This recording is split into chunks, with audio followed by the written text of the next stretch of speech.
नमस्कार मैत्रिणींनो, श्री स्वामी समर्थ. आजच्या नवीन भागात पुन्हा एकदा तुम्हा सर्वांचं मनापासून स्वागत आहे. तर अधिक मास विशेष रांगोळीच्या भागात पुन्हा आपण 4 अशा शुभचिन्हांच्या रांगोळ्या बघतो आहोत. तर आजची पहिली जी रांगोळी आहे, त्यामध्ये आपण शंख काढलेला आहे. या आधीच्या व्हिडिओमध्ये पण आपण शंखांच्या रांगोळ्या बघितल्या. पण ही वेगळी डिझाइन मला सुचली, त्यामुळे मी ट्राय केली. तर यामध्ये आपण एक बेसिक आपला शंख काढला आहे. वरती त्याला कमळाचं फूल काढलं आणि आतमध्ये पानांची वेली काढलेली आहे आणि अगदी कमी कलरमध्ये कमी जागेत काढता येईल अशाच रांगोळ्या आहेत आजच्या. नक्की ट्राय करा आणि एकदम महत्त्वाच्या रांगोळ्या आहेत ज्या की अधिक महिन्यामध्ये काढल्या जातात. अशाच रांगोळ्या आहेत. त्याचं महत्त्व तुम्हाला माहितीच असणार आहे. ज्या शेवटच्या 2 रांगोळ्या आहेत, त्या खूप महत्त्वाच्या आहेत. आणि नक्की ट्राय करा. व्हिडिओ पूर्ण बघा. तुमच्या मैत्रिणींना पण आजचा व्हिडिओ जास्तीत जास्त शेअर करा. व्हिडिओ बघितल्यानंतर आजच्या रांगोळ्या कशा वाटल्या कमेंट करून नक्की सांगा. अजिबात विसरू नका. आणि अशाच छान-छान रांगोळ्या बघण्यासाठी चॅनलला नक्की सबस्क्राईब करून ठेवा. कारण की रोजसाठीच्या रांगोळ्या एकदम सोप्या पद्धतीने काढून दाखवल्या जातात. तुम्हाला जर रांगोळी जमत नसेल, तुम्हाला रांगोळी जमायला लागेल हे व्हिडिओ बघून, तर नक्की सबस्क्राईब करा. पुढची जी रांगोळी आहे मैत्रिणींनो, ती जे विष्णू भगवान आहे त्यांच्या टिळा जे लावतात, ती रांगोळी आहे. तर याचंही खूप महत्त्व आहे. आपण अशा पद्धतीने आधी बेसिक रांगोळी काढून घेतली, म्हणजे बेसिक टिळा काढून घेतला आहे. त्यानंतर आपण त्याला व्हाईट कलर आणि लाल कलरने रांगोळी आपली पूर्ण झालेली आहे. तर ही रांगोळी तुम्ही अधिक महिन्यामध्ये ट्राय करू शकतात किंवा असंही जेव्हा तुम्ही पूजा वगैरे करतात, तेव्हा ट्राय करू शकता. आपण जशी अ, आषाढी एकादशी वगैरे असते तेव्हा ती आपल्या विठ्ठलाचा जो टिळा काढतो रांगोळी म्हणून, त्याच प्रकारे तुम्ही ही रांगोळी पण काढू शकता. अतिशय सोपी आहे. लाईन्स वगैरेच वापरलेले आहेत यामध्ये. काहीतरी नवीन ट्राय करू म्हटलं आणि अतिशय सुंदर जमली ती रांगोळी. तुम्हालाही जमेल, नक्की ट्राय करा. आणि कलर पण 2च लागतात यासाठी. आणि तुम्ही जर अजूनही रांगोळी काढायला सुरुवात नसेल केली, तर नक्की सुरुवात करा. तुम्हाला आधीच्या भागातही सांगितलंय मी, अधिक महिना सुरू झालेला आहे, तर त्या महिन्याचं खूप महत्त्व आहे. तर ह्या महिन्यापासून तरी ॲट रांगोळी काढायला सुरुवात करा. तुम्हाला जर जमतच नसेल बोटात रांगोळी, चिमटीत रांगोळी पकडायला, तर तुम्ही रांगोळीच्या साच्यांचा, स्टेन्सिलचा वापर करूनही रांगोळी काढू शकतात. पण दारासमोर रोज रांगोळी राहू द्या मैत्रिणींनो, खूप महत्त्व आहे त्याचं. खूप प्रसन्न वाटतं. तर आपली पुढची रांगोळी आहे गोपद्माची रांगोळी. या प्रकारचे गोपद्म आपण आधीही काढलेले आहेत.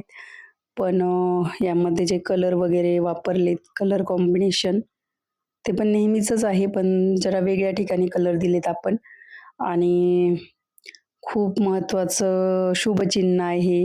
अधिक मासामध्ये गोमातेची पूजा केली जाते, गोग्रास दिला जातो, व्रत पण केलं जातं गोमातेचं, तुम्हाला माहितीच असेल.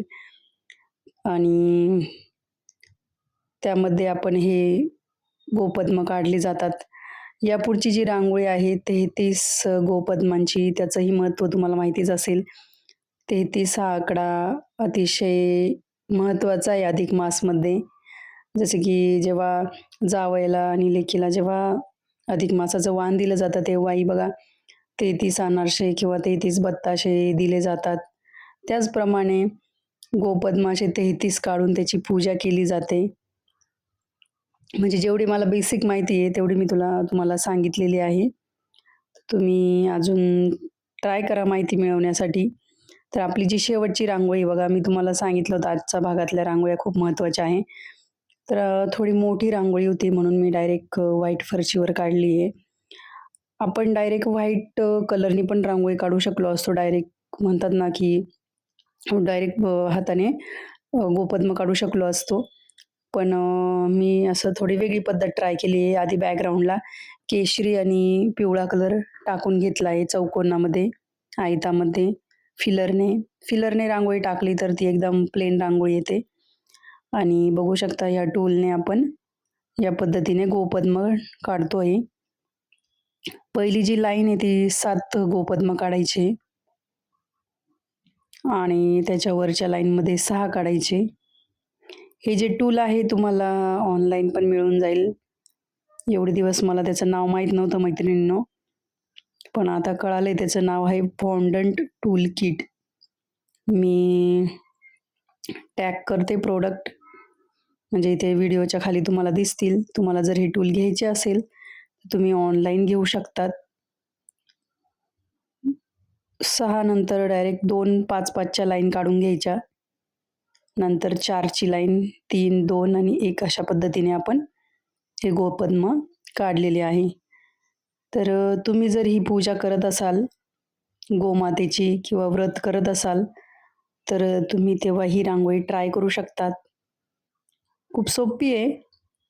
तुम्हाला जरी बोटाच्या चिमटेने रांगोळी काढायला जमत नसेल, पण अशी रांगोळी बॅकग्राऊंडला टाकून घ्यायची गाळणीने किंवा फिलरने आणि अशा टूलच्या मदतीने किंवा तुमच्याकडे जर टूल नसेल, तुम्ही पेनाच्या मदतीने किंवा आपल्या हाताच्या बोटाच्या मदतीने पण ते गोपद्म काढू शकतात.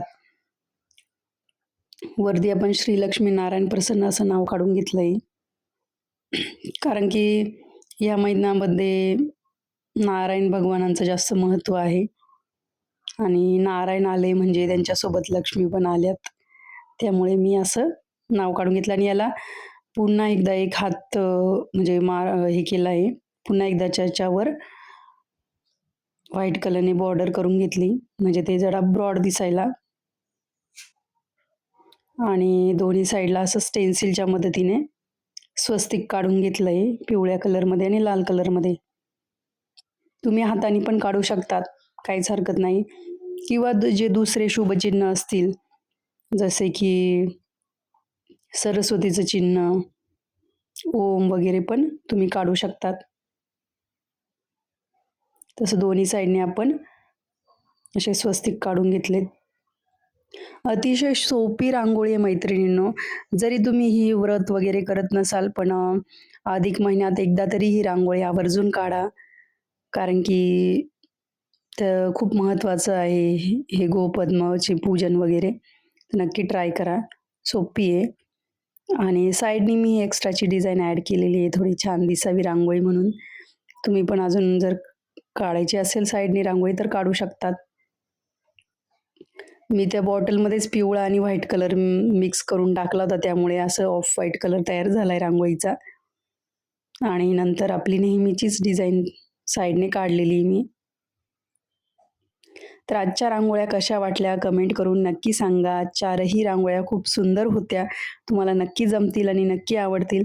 तर नक्की, नक्की ट्राय करा आणि कमेंट करायला विसरू नका मैत्रिणींनो. मी तुमच्या कमेंटची वाट बघेल. तर पुढच्या भागात तुम्हाला कुठल्या शुभचिन्हांच्या रांगोळ्या बघायला आवडतील, मला नक्की सांगा. तर भेटूया पुढच्या भागात अशाच सोप्या, सुंदर, झटपट होणाऱ्या रांगोळ्यांसोबत. तोपर्यंत रांगोळीची प्रॅक्टिस करा. दारासमोर रोज रांगोळी काढा आणि रोज नवीन रांगोळी शिका. धन्यवाद. Bye bye.